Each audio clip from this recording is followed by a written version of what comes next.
Firmamos primero para que cojáis recursos y luego ya...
Ahora ya cuando digáis los gráficos, empezamos.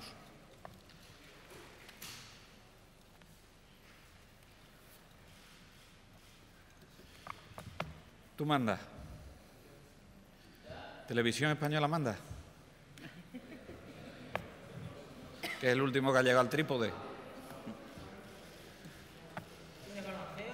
El último que ha llegado al trípode.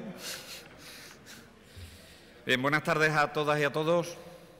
En primer lugar, gracias por acudir a la convocatoria de la Junta de Extremadura. Me acompaña Francisco Javier Fragoso, el alcalde de Badajoz, al cual le agradezco su presencia y su participación junto con la Junta de Extremadura y con la Caixa, la firma de este programa, la directora territorial de CaixaBank en Extremadura, el subdirector general de la Fundación Bancaria La Caixa, Marc Simón, y la directora general de Políticas Sociales. Esos son los que integramos la mesa. En principio, solo un tema para esta convocatoria de prensa, que es dar a conocer a la opinión pública la firma de este convenio de colaboración entre la ciudad de Badajoz, la Junta de Extremadura y la obra social de La Caixa, es decir, un convenio a 3 partes para desarrollar en la ciudad de Badajoz el programa Caixa Proinfancia. Recientemente hemos conocido que en España la tasa de pobreza en chicos y chicas, niños y niñas menores de 16 años, es del 28,9. En Extremadura la tasa de pobreza se sitúa en el 30,4. Es decir, uno de cada tres niños están en riesgo de pobreza. Los niños y niñas que crecen con ese riesgo de pobreza o que crecen en riesgo de exclusión social tienen menos posibilidades de tener un buen rendimiento escolar, tienen menos posibilidades de tener mejores niveles de salud y no suelen aprovechar todo el potencial que tienen como personas para desarrollarse plenamente en las fases posteriores de la vida. Siendo las tres instituciones que estamos aquí representadas conscientes de este tema y de la importancia que tiene que trabajemos en el ámbito de lo que se ha venido a denominar la pobreza infantil, estamos convencidos también que para dar respuesta a estos niños y niñas en esta situación no vale con acciones aisladas, con acciones puntuales, con acciones concretas.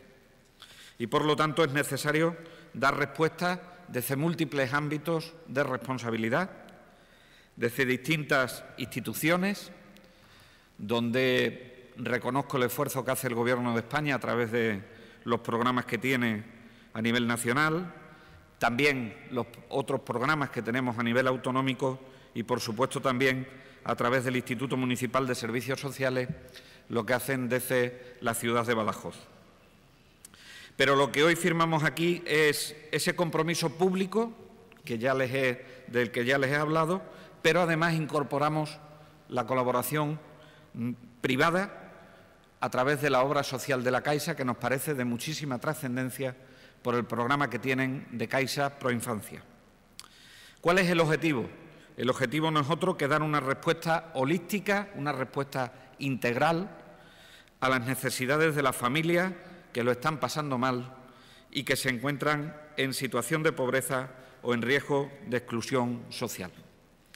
Al compromiso, a la competencia y a la experiencia en el programa de familia que tenemos entre la Junta de Extremadura y el Instituto Municipal de Servicios Sociales de la ciudad de Badajoz, como les digo, se une el programa Caixa Proinfancia para trabajar en red y para trabajar de una forma coordinada.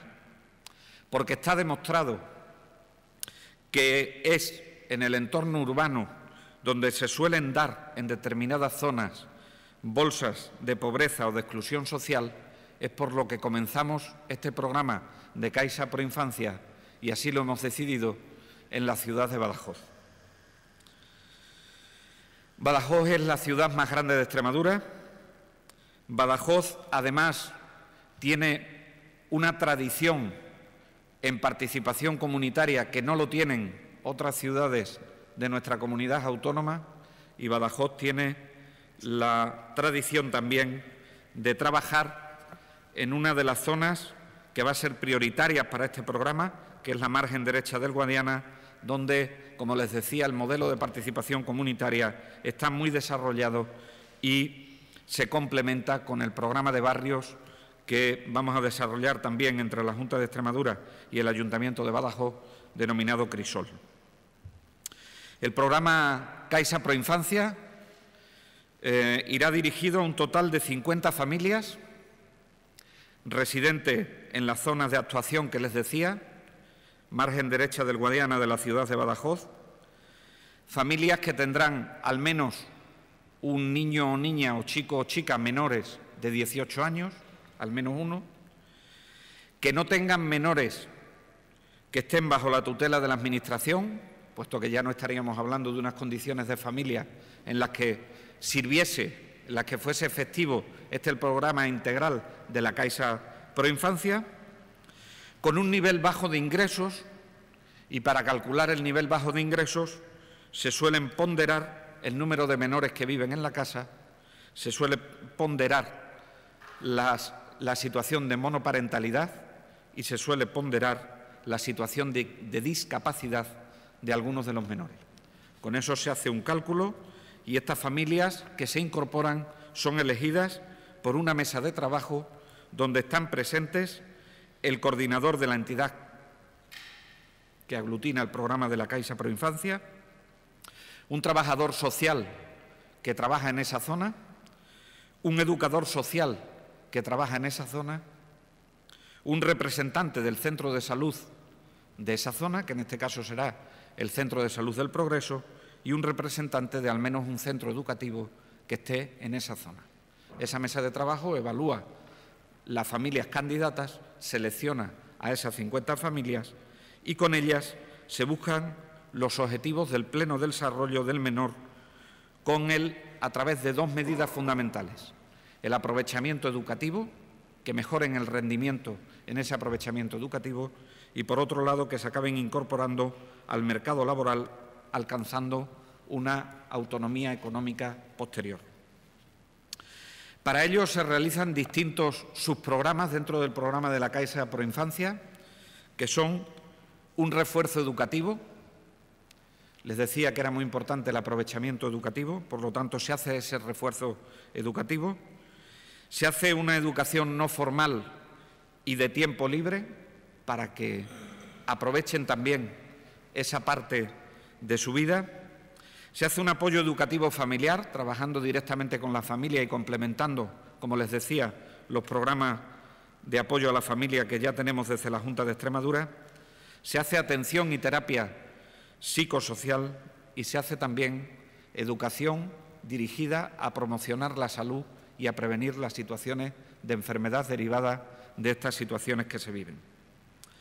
Para realizar estas actividades, la obra social de la Caixa aporta al proyecto 75.000 euros que cubrirán la coordinación del proyecto y la realización de estas actividades. Y las otras dos instituciones, Junta de Extremadura y Ayuntamiento de Badajoz, lo que hacemos es colaborar con nuestra experiencia y colaborar con nuestros trabajadores y trabajadoras para que esto salga adelante junto con la obra social de la Caixa. Termino diciéndoles que este no es un programa que se pone en marcha y se deja correr. Este es un programa que se pone en marcha y se van evaluando los resultados para ver qué actuaciones se tienen que ir reforzando o para ver qué actuaciones se tienen que ir adaptando a la realidad de cada una de esas 50 familias que vamos a incluir.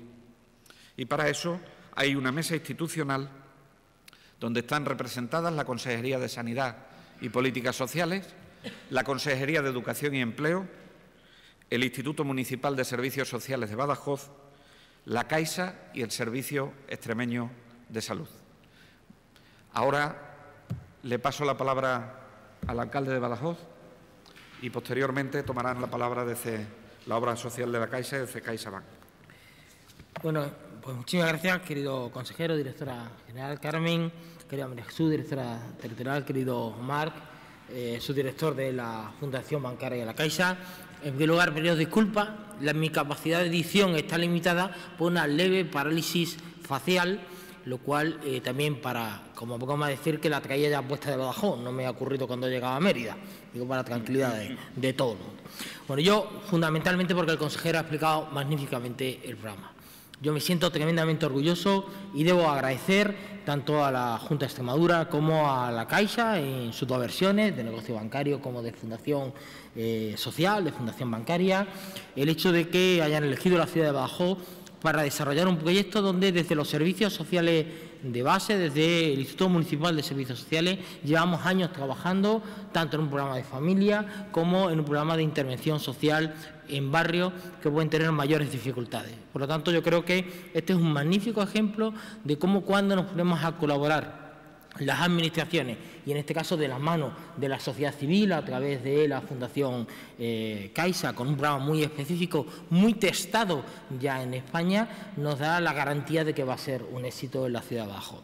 Estamos trabajando sobre una población que habitualmente nuestras políticas sociales van dirigidas a quienes ya están en la peor situación y a partir de ahí vamos disminuyendo la intervención que todas las administraciones hacemos, y en este caso estamos en un grupo de familias que o bien están coyunturalmente en situación de exclusión o bien están en riesgo de caer en la exclusión. Y ahí es donde la Caixa, con un programa absolutamente testado en otros sitios de España, muy parametrizado, y además en este caso creo que coordinado también con la Fundación Atenea, lo cual nos da una garantía de otra fundación que trabaja ya en la ciudad de Badajoz en otros programas de intervención social, pues significa que va a ser un absoluto éxito. Yo creo que el camino, efectivamente, es implicar a la familia. Hay un detalle muy importante que me han trasladado los técnicos de las reuniones técnicas. Se les exige un grado muy importante de compromiso de la propia familia para el éxito del programa. No se trata de ayudar y nos olvidamos. Hay que ayudar, hay que dar pero la familia también tiene que comprometerse en los objetivos finales y, sin duda, el poder trabajar de forma multidisciplinar, desde la ayuda en la formación escolar como en la búsqueda del empleo. Yo creo que cierran el círculo de un proyecto que la ciudad de Badajoz va a estar a la altura, desde, bueno, no solo la participación, como bien ha dicho el consejero, en la que hay una tradición en la ciudad muy importante, sino también desde los propios servicios sociales y del Instituto Municipal, donde estamos acostumbrados, evidentemente, a tener modelos que son de éxito. Por lo tanto, yo simplemente, porque todas las cosas tampoco me quiero forzar más, gracias de corazón en nombre de la ciudad de Badajoz, gracias consejero, gracias María Jesús, gracias Mar, y en nombre de la ciudad estoy convencido que no vamos a defraudar y que el modelo va a ser un éxito.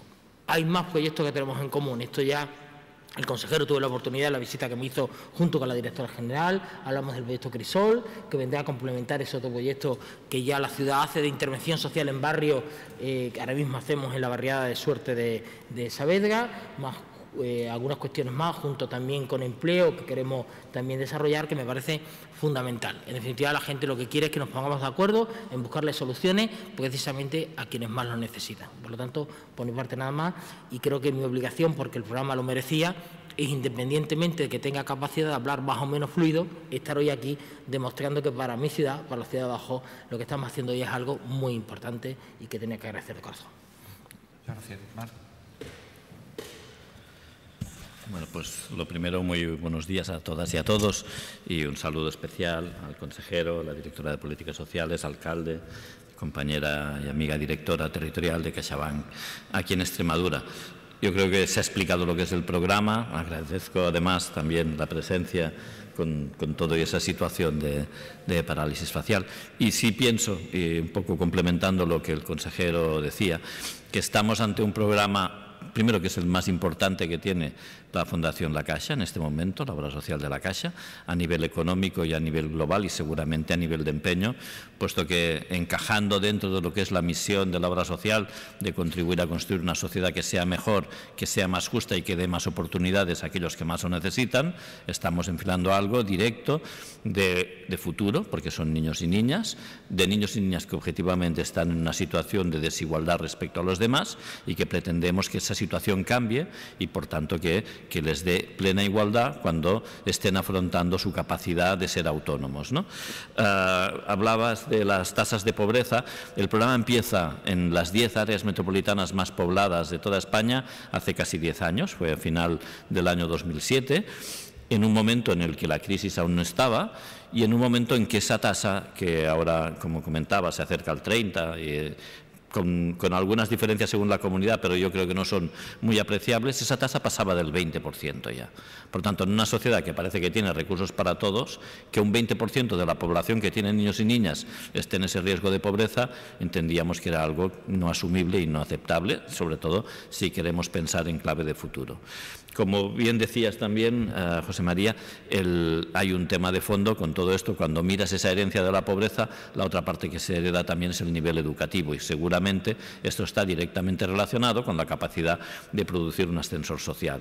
En lo social muchas veces tenemos pocas estadísticas. La que sí existía era la de, analizando la pobreza, que ese factor hereditario es el principal aún hoy en día de por qué alguien es pobre. Aún hoy en día es porque sus padres ya lo eran y eso lo acaban heredando, ¿no?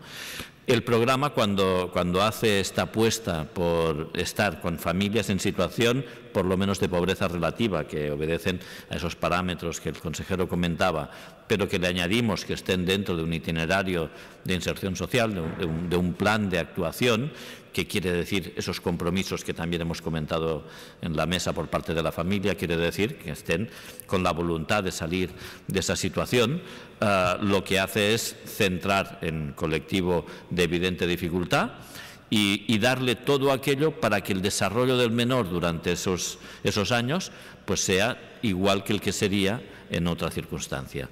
Da desde ayudas de refuerzo escolar, evidentemente necesarias para que ese progreso esté, da ayudas a nivel psicológico, a nivel de atención psicológica, tanto a la familia como a los menores, con distintos tipos, tanto en un caso como en otro. Pueden haber temas que son grupales, temas que son individuales, porque todos vienen primero del análisis uno a uno de la familia y de lo que necesita cada menor. Seguramente lo que también rompe el programa es con que sea lo mismo para todos, para cada uno será aquello que necesite, ¿no? Y por tanto acaba estableciendo una carta, una hoja de ruta para cada uno de esos menores.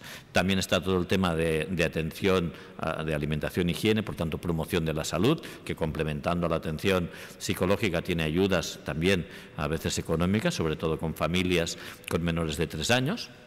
Y luego también está toda la parte de ocio y tiempo libre, que probablemente es uno de los factores más desiguales que hay hoy en día, ¿no? Porque al final las familias que tienen recursos económicos, con toda esa parte de actividad adicional a la escuela, le dan un nivel educativo al que muchas veces las familias con menos recursos no pueden acceder. Y el que toda la parte de después de escuela, toda la parte de actividades de verano también estén contempladas, eso también contribuye a esa igualdad y a ese progreso.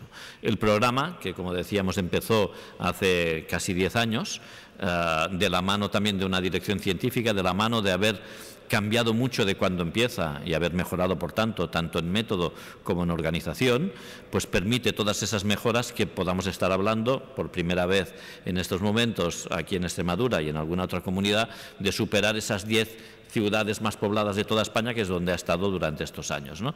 Hemos demostrado que la actuación sobre todo tiene sentido cuando es territorial, cuando la centramos en un barrio de evidente dificultad, que es lo que estamos haciendo y lo que el consejero ha explicado y el alcalde con la zona del margen derecho del Guadiana, pero en todas partes hemos ido haciendo esto. Hemos centrado que lo que primero cuando empezamos eran redes en general de ciudad, han acabado acotándose a zonas de evidente dificultad y zonas donde se pueda intervenir. Al final el volumen poblacional tiene que ser acotado para que se pueda intervenir y que todo eso se note. El incidir en toda la parte que también comentábamos de que haya una estructura comunitaria en donde se sientan desde representantes de los servicios sociales, representando la administración local, representantes propios de las entidades, y aquí Fundación Atenea es la entidad escogida para ser coordinadora de esta actuación, pues que también estén en esa mesa representantes de las escuelas, representantes también de los centros de salud.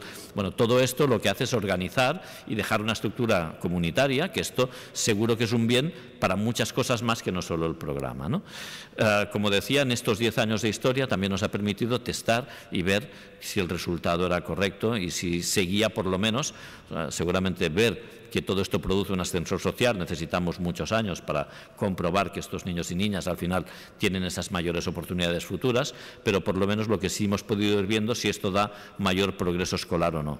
Si miramos familias en situación de pobreza relativa por lo menos, y lo cruzamos con el informe PISA y fijándonos en la edad de acabar la enseñanza secundaria obligatoria, las estadísticas globales nos hablan de un 30% de abandono antes de llegar a esa edad, y del 70% que no abandona es el 51% el que progresa el año que tocaba por edad.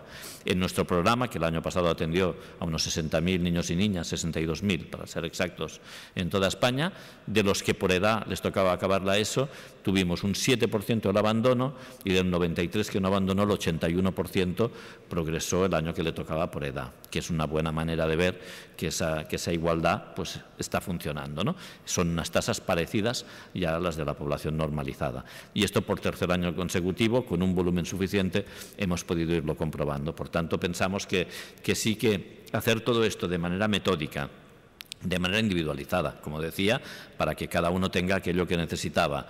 Y siguiéndolo de esa parte, cuando hablábamos de esos compromisos, de esa parte de acción también con la familia y, por tanto, de seguimiento, de hacer que todo aquello que se está dando luego haya un punto para seguirlo y para ver cómo progresa, pensamos que es la mejor forma de acompañar, de evitar exclusión social y por tanto, de contribuir a ese progreso futuro. Por tanto, yo solo me queda agradecer tanto a las instituciones, lo primero al consejero. El programa empieza por una petición directa que él nos hizo llegar pues hace unos meses, cerca de un año, yo creo, y que coincidió con esa posibilidad de empezar a abrir en más lugares que en esas 10 áreas más pobladas, al ayuntamiento, evidentemente, también por la colaboración, como con otros programas también, y estamos seguros que tendrá un resultado súper positivo y, por tanto, y por último también a CaixaBank, porque al final todo esto que desde la Fundación hacemos y todo esto que la Caixa lleva desde el año 1904 realizando, al final sigue siendo lo mismo, de una actividad empresarial que aquí en Extremadura comanda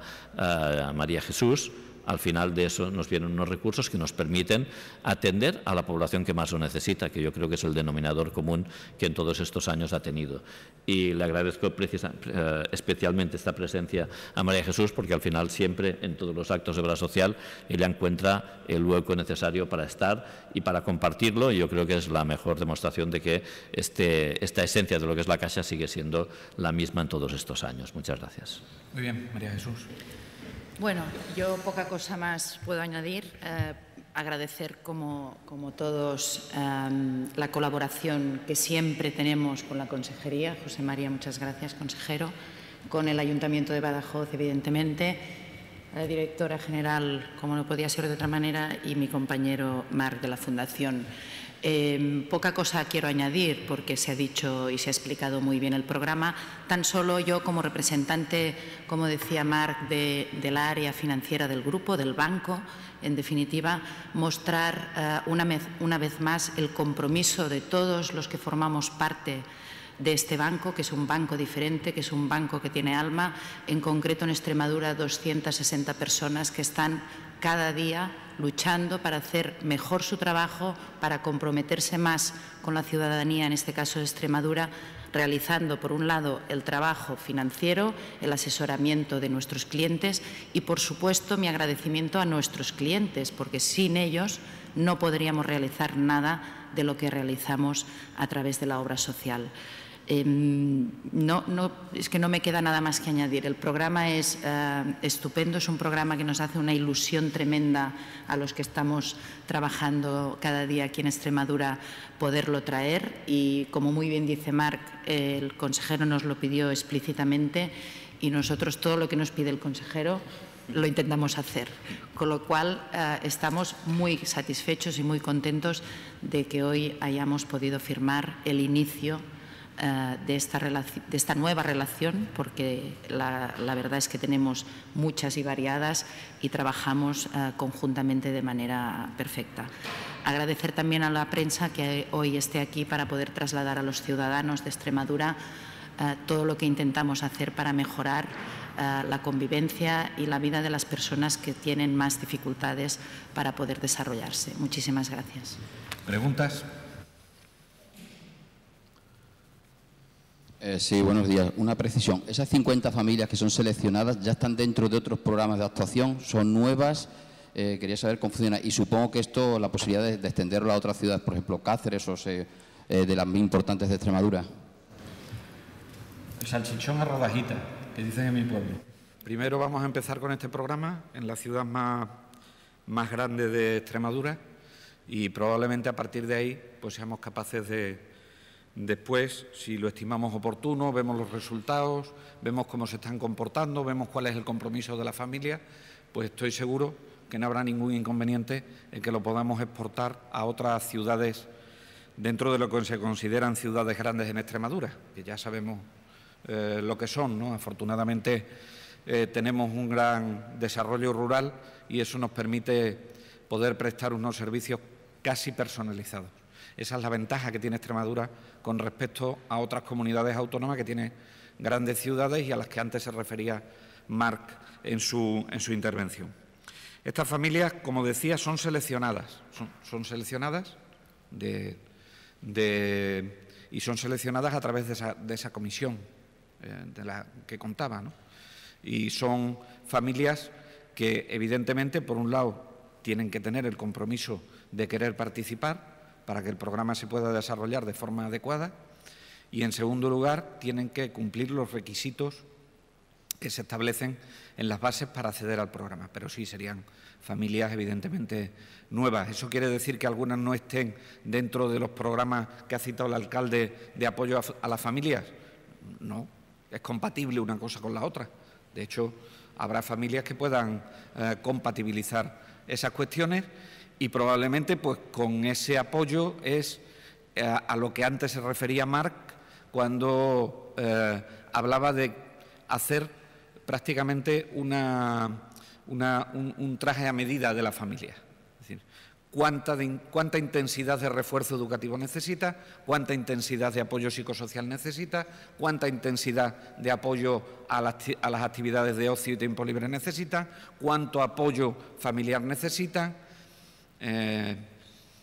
Y eso lo tiene que hacer también esa comisión para que luego se le presten los apoyos con el objetivo que les decía, que es alcanzar el que el menor pueda ser capaz de alcanzar todas sus potencialidades para desarrollar una vida plena en igualdad de condiciones con otras familias que no tienen estas carencias. Ese es, yo creo, el resumen que se puede hacer. Yo, si me permites, para añadir, lo que pretende el programa también es que se constituya en cada lugar una cartera única de bienes y servicios, que está lo que tenga Caixa Pro Infancia, pero todo lo que hay en el territorio, al final, estando los agentes principales, se une y entonces se elige qué es lo mejor. Por nuestra parte, por ejemplo, el programa Incorpora también se pone a disposición, porque muchos padres y madres, a lo mejor, si tuviesen un mejor empleo, a lo mejor podrían salir de esa situación de pobreza, por poner un ejemplo claro y fácil, ¿no? Pero la voluntad ya es de inicio de compartir y, por tanto, añade valor que estén también en otros programas y en otras actuaciones. ¿Más? Buenas tardes. Bueno, yo sobre el programa, no sé si se me ha escapado el dato, han hablado de que va a durar varios años, pero no sé si hay un tiempo determinado. Y por otro lado, al consejero me gustaría preguntarle, por un lado, con el tema de las vacaciones de los profesionales sanitarios, cómo se va a notar en la reducción de la actividad hospitalaria, y por otro, la segunda ola de calor, si la Junta, previendo que va a haber hasta 45 grados, tiene algún dispositivo diferente en concreto, o si nos puede recordar los ya sabidos consejos. En esta época, ya cuando termina el calor, es cuando me lo sé de memoria. Con respecto a la primera parte, la firma del convenio que tenemos en este momento, no recuerdo si por un año, es anual, pero está sujeto prórrogas por periodos máximos de 2 años, ¿vale? Pero el programa empieza hace 10 años con esa periodicidad anual, o sea, la voluntad de programa es una voluntad de pervivencia, y de largo recorrido por lo que pretende. Con esas familias, o sea, ¿dura un año? No para, o sea, se planifica a nivel de curso escolar, planifican, porque al final tenemos que asegurar que tenemos recursos suficientes para todo lo que vamos a atender. Entonces, se planifica a nivel de curso escolar, pues el volumen global. Al final, la cantidad que salía económica es una cantidad orientativa, porque es la suma de lo que necesiten esos niños y niñas de esas 50 familias. Y mientras sean menos de 18 años, esto va siguiendo, ¿no? Y cada vez con un punto, que es ese punto de análisis de qué es lo que necesitan en cada periodo, ¿no? Pero, como os decía, el programa empieza en 2007, en todos los lugares donde empezó en 2007 aún sigue activo. O sea, que tiene voluntad de pervivencia y de demostrar que se puede conseguir darle la vuelta a esto de que por haber nacido en el seno de una familia determinada, tu destino ya esté predestinado. Con respecto a las sustituciones de los profesionales, decirles que la inversión que ha hecho la Junta de Extremadura a través de la Consejería de Sanidad y Políticas Sociales para la cobertura del verano ha sido de 25 millones de euros, que se traducirán en miles de contratos durante todo el verano, pero también es verdad que, al igual que los profesionales tienen el derecho a disfrutar de vacaciones, los pacientes también se van fuera. Y esto significa que hay una reducción de la actividad programada que nosotros situamos entre el 20 y el 30% en cómo se ha situado en los años anteriores. Estoy hablando en general, entre intervenciones quirúrgicas, consultas externas, pruebas complementarias. Alrededor de un 20 o un 30% es el descenso de actividad que se produce en la época estival. ¿Qué es lo que pretendemos hacer? Una gestión eficiente de esos recursos, intentando adaptarnos a, primero, una instrucción de vacaciones que hemos emitido, que permitimos irse a la vez al 33% de la plantilla del Servicio Extremeño de Salud, e intentamos llegar a la cobertura máxima de ese 33% que se va de vacaciones. ¿Lo podemos conseguir en todas las especialidades? Ojalá, pero hay determinadas especialidades que no tenemos especialistas en paro. Por lo tanto, esos son de difícil cobertura. Por ponerles un ejemplo, en la bolsa de médicos de familia, en equipos de atención primaria, nos quedan 5 médicos, porque los demás ya están llamados y no están disponibles para realizar sustituciones a estas alturas del año, con lo cual pues estaremos cubriendo entre un 60 y un 80% de ese 33% que se va de vacaciones a la vez. Sí quiero poner encima de la mesa una precisión, porque se tiene la tentación en este tiempo de decir que el SES cerrará no sé cuántas camas o cerrará no sé cuántas alas. No se cierran. No se cierran. Están disponibles. Es decir, si tuviésemos necesidad de utilizarla a lo largo del verano, esas camas se dotarían de la plantilla necesaria para que pudiesen funcionar, en el supuesto en el que tuviésemos cualquier problema de salud que nos llevase a un incremento de actividad. Es decir, en sentido estricto no se cierran, se quedan funcionantes, pero es verdad que nos tenemos que adaptar a la realidad, y es que la gente cuando la llama para intervenirse quirúrgicamente de una determinada patología, pues dice que a ver si pueden pasar el mes de agosto porque se van a la playa, si es algo que no es urgente, ¿no? Y por lo tanto las estimaciones de descenso de la actividad se sitúan, ya digo, entre un 20 y un 30% el descenso de actividad que se produce en la época estival. Con respecto a la ola del calor, tenemos 2 sistemas de alerta. La alerta que establece el Ministerio de Sanidad del Gobierno de España, que publica los datos de alerta que no tienen que ver tanto con las temperaturas máximas, sino que tienen que ver más con el no descenso de las temperaturas mínimas, que es lo que produce el que los edificios no se enfríen, el que las calles no se enfríen, el que el ambiente no se enfríen de un día para otro. Y eso, prolongado a lo largo de varios días, genera una situación de mucho mayor riesgo de tener o de que puedan presentar un golpe de calor. Ese es un sistema de alerta que tenemos, y otro sistema de alerta que sí está basado en la meteorología pura y dura del nivel de temperaturas que alcanzamos como máxima es el sistema de alerta del 112. Saben que en este momento, tanto en una como en otra, estamos en el nivel de alerta 2, en el nivel de alerta naranja en determinadas zonas y en determinadas comarcas de nuestra región, y a partir de ese momento todos los dispositivos sanitarios están preparados por si hay que atender alguna contingencia que esté relacionada con la época del calor. El más conocido es el golpe de calor, pero en estas épocas es más frecuente que haya tosinfecciones alimentarias, en esta época es más frecuente que haya accidentes a la hora de bañarse, como ahogamientos, pero refiriéndome al golpe de calor en concreto, las recomendaciones son lo que siempre hemos hecho en los pueblos de Extremadura. Y yo, cuando era niño, no salía a la calle a las horas de máximo calor porque mis padres no me dejaban. Pues eso es lo que hay que hacer, intentar protegerse del calor en las horas centrales del día. Primera medida. Por supuesto, si recomendamos intentar protegerse del calor en las horas centrales del día, lo que tenemos que evitar, sobre todo en la medida de lo posible, es hacer ejercicio físico en las horas centrales del día, porque eso genera todavía más problemas. Tener una buena hidratación, utilizar factores protectores para los rayos ultravioletas, porque la piel tiene memoria de años anteriores y, por lo tanto, puede generar un cáncer de piel en el plazo de unos años.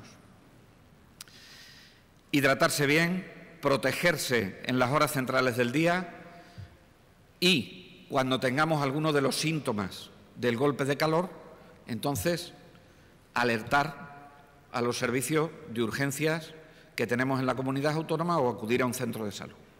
Los primeros síntomas suelen ser una sensación de sed intensa, los segundos síntomas suelen ser calambres musculares, precisamente provocadas por esa deshidratación, hasta que llega un momento en el que se produce una sensación de estupor, de obnubilación, y puede llegar al coma, que sería la fase más grave del golpe de calor, con el consiguiente fallecimiento del paciente.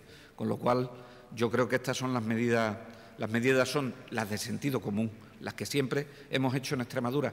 Por eso insisto mucho en esta época en que esto llegue también a los turistas en Extremadura, porque suelen tener la tentación de acudir a los sitios turísticos al descubierto porque no hay mucha gente en esas horas centrales del día, y justamente es cuando corren más riesgo por no estar acostumbrados a estas temperaturas del calor seco en esos momentos, ¿no? Así es que las precauciones son esas y los dispositivos son los dispositivos sanitarios que tenemos. Sí decirle que en el plan de vacaciones tenemos refuerzo de las plantillas en determinados servicios de urgencia, como por ejemplo son la zona de la Vera o la zona del Jerte, porque tienen una afluencia mayor de personas en este tiempo, y en determinadas zonas donde las familias vuelven porque emigraron en su día y vuelven a casa en esos momentos estivales, ¿no? ¿Más? Sí, yo. Sí. La pregunta es para usted, el consejero de Sanidad. ¿La Junta participa en el plan piloto para la mejora del diagnóstico genético de enfermedades raras? Quería que me dijera los detalles. Sí, nosotros participamos por varias vías. En primer lugar, yo creo que tenemos uno de los sistemas más avanzados de cribado neonatal. El cribado neonatal, para que todo el mundo me entienda, es la prueba del talón que se le hace al bebé a los pocos días de haber nacido, y eso nos permite detectar determinadas enfermedades que tienen que ver con el propio metabolismo y determinadas enfermedades genéticas que se pueden tener en ese momento. Por lo tanto, colabora activamente en ese papel. Afortunadamente tenemos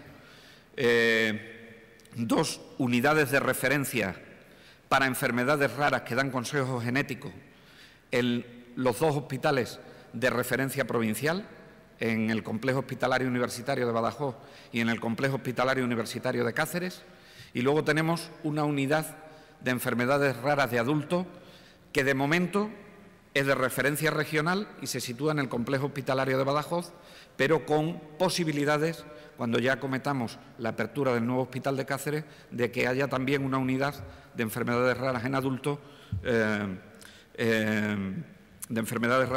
en el Complejo Hospitalario Universitario de Cáceres. Y además vamos a participar activamente en un proyecto de compra pública innovadora junto con otras comunidades autónomas, donde está de socio principal Madrid, pero que estamos otras comunidades autónomas, que se llama Medigenomic, que lo que va a permitir es a través de desarrollo de tecnología, un diagnóstico rápido del componente genético para desarrollar determinadas enfermedades raras.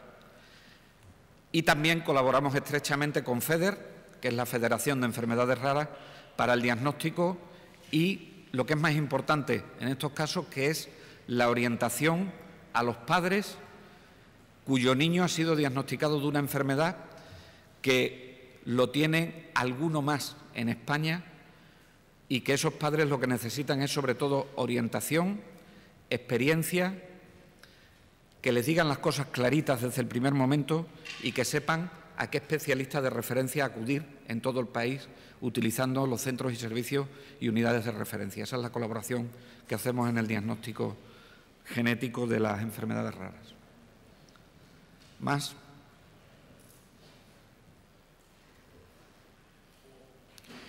Muchas gracias a todos y a todas.